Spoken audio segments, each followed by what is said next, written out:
Hello everyone, this is Monster Hunter Try Help, and today is Taking Stock Episode 2, the Aquamatic Longshot. Of course, I'm using the Longshot, which is the medium bowgun of the all-in-one bowguns. It starts off with an attack of 300, but with a few upgrades can get it up to 360, which is 12 more than the max attack of the Aquamatic Spark. My armor set is the full Ignactor Plus, which gives me attack up large, normal shot all up, and normal shot boost. I did gem in the attack up large. It just kind of helps do a little bit more damage, though this gun doesn't really need it. But this is my normal shot set, and normal shot definitely does need it. How you can get this gun: all you need are ancient shards, which is entirely luck based, a lot like the Aquamatic Spark, or 1 Hunter King coin, 2 Rathalos coins, and 2 Barioth coins. The coins are the easy part, except for the Hunter King coin. The Hunter King coin can kind of be a pain in the butt to get sometimes, and I've found that you have to do a lot of the multi-monster quests are where you get Hunter King coins, and you can fight Barioth and Rathalos in multi-monster quests. Like, not together, but in separate ones. So you can try to get a twofer and get a Rathalos coin and a Hunter King coin. My personal experience, I went and ponied up and got the Hunter King coins, the Rathalos coins, and Barioth coins, and I crafted the gun.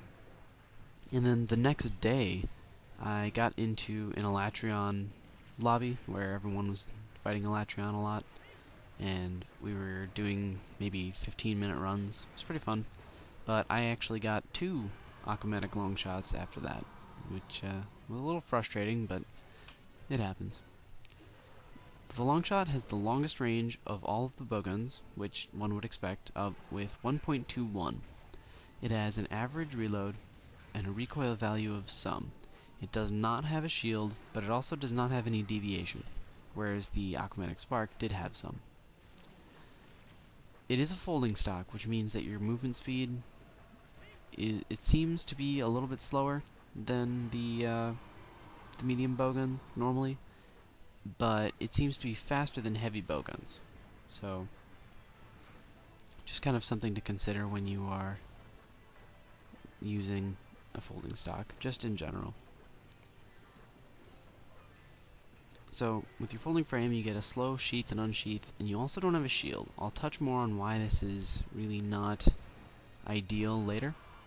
But, I mean, as you can see, the range on this gun is absolutely massive, and with cluster shots, it doesn't matter how far away the monster is, as long as the shots actually connect. And then they will explode. Drops little bombs that also explode. It's a win-win. So, the shots that you're going to want to take note of, and will possibly be using, good shots to consider are the 5 normal level 1 and 5 normal level 2 shots you get. With my Ignactor set, this is boosted to 8, which makes it a very usable normal level 2 gun. What's not so good, however, is it does get 2 Pierce level 1 and 2 Pierce level 3, but it does not have a lot of them per clip, which is bad, and it also has a high range, which is generally not something you want to look for on a Pierce gun. It gets some good explosive with 2 Crag level 2 and 1 Crag level 3, as well as your rapid fire cluster shot level 1. It gets 2 recovery shot level 1 and 2 parashot level 2. The parashots can be used to definitely get off at least 1 paralyze, and if you bring stuff to craft, then you can get a second one off. But sometimes it's not really worth it just to get a second paralysis. If you're online, then you can get a paralysis, and then if someone else is also using paralysis, then go ahead and use up the rest of your paralysis ammo. Otherwise, they do damage, but they do 15 damage in raw damage per hit, whereas like a normal level 2 shot does 12. But the stat shots are not affected by range, whereas a normal shot can get up to 18 with the 1.5 range multiplier. But I'll touch on that in just a sec. So the main shots that I use with this setup is cluster shot level 1. You only get 1 per clip, but you rapid fire 2 shots. So you're pretty much doubling your damage with each shot. And I'm also using normal level 2, which I get 8 per clip, and with the armor skill, I get 1.1 times damage multiplier, which a 10% boost is always good. The recommended skills that I would have to say you would want to get if you were not going to use the Ignitor Plus set. Definitely bonus shot, because then you can get more cluster shots per volley, or cluster shot up, which will give you more cluster shots in a clip, which is good. And then if you can get cluster shot all up, you'll get access to cluster shot level 2 and cluster shot level 3. The cluster shot up comes with the Gen Moran set, which also gets recoil down, which can be helpful for the status level 2 paralyze. However, I do have to recommend the Elatrion set a little bit more than the Gen Moran set, because you get good evasion, which is sorely needed without a shield, and the bonus shot, which gives you the extra volley in your rapid fire.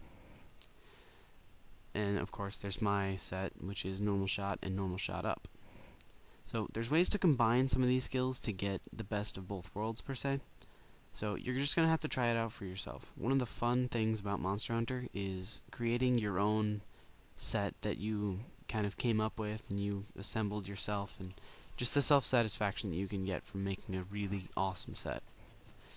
What I really like about this gun, you get your rapid fire cluster shot without deviation, whereas the Spark had low left to right deviation.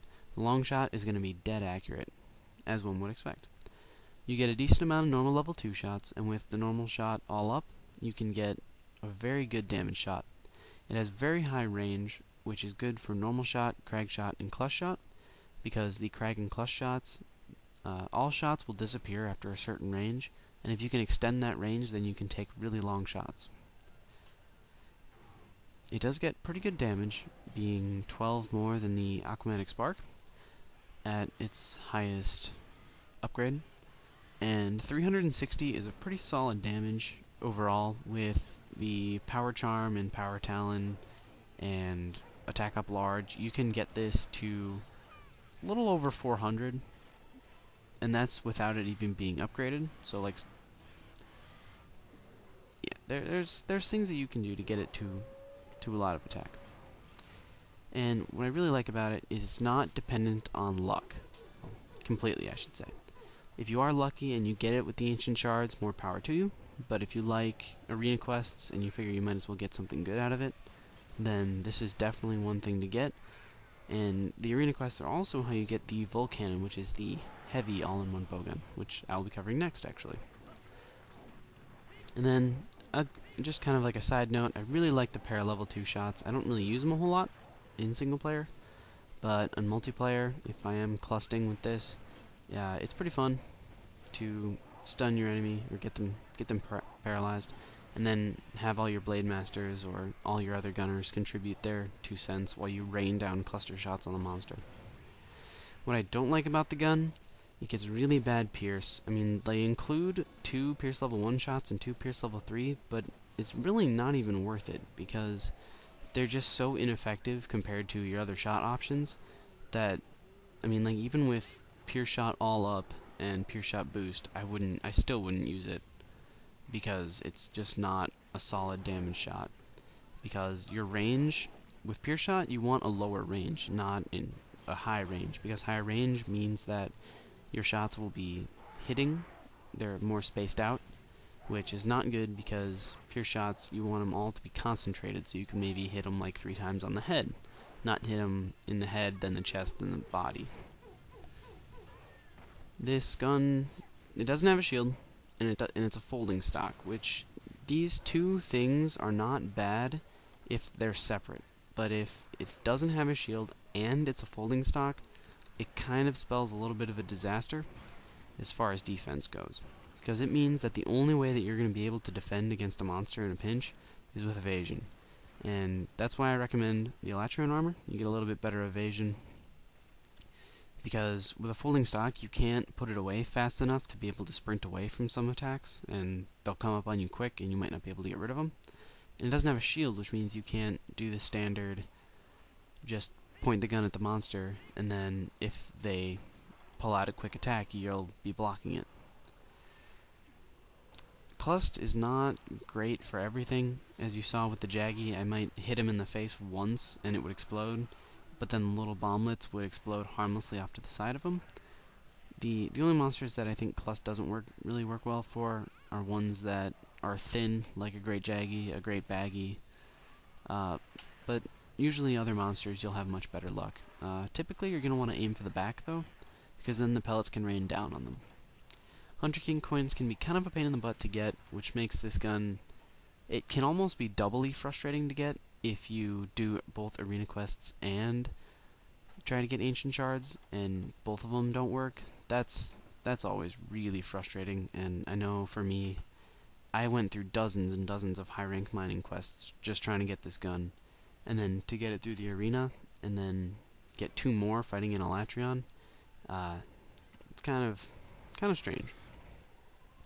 Overall, you have a low shot selection, so you really need to design your class around, or your armor set rather, around the shots that you specifically want to use, such as Clust, Normal, or if you want to get the Crag level 2s in there, then you can do that. Very fun, but I don't recommend it for online play with Blade Masters, because the explosions can interrupt even a longsword user who's in the middle of a longsword spirit combo, which is kind of infamous as the most player interrupting kind of weapon, but this gun can quickly irritate people if you use your clust without taking care. My final thoughts: this gun is very entertaining to use, but it's not too terribly flexible. Any flying monster is going to really not like your explosive little bomblets that you can rain down on them. Easy wing breaks for Rathian and Rathalos. And also you can do a significant amount of damage to an Elatrion, which is why they have clust setups for that. Evasion skills come in handy, but if you are comfortable, then go for bonus shot or clust shot or normal shot up. This bowgun lives up to its name, being able to shoot normal level 2 at a 1.5 times range multiplier up to almost 5 dodge rolls away. And it can shoot at 1 times multiplier up to 6 dodge rolls away. It looks like a sniper, it shoots like a sniper, and is cooler than any Call of Duty sniper you're ever going to see. I want to thank you guys for watching, and please join me next time when I'll be taking a look at the Volcanon, which is the all-in-one heavy bowgun. Probably my personal favorite, just because it's really, really cool. It's actually the most powerful bowgun you can get pretty much in the game, so I hope you'll join me next time. Thank you guys for watching.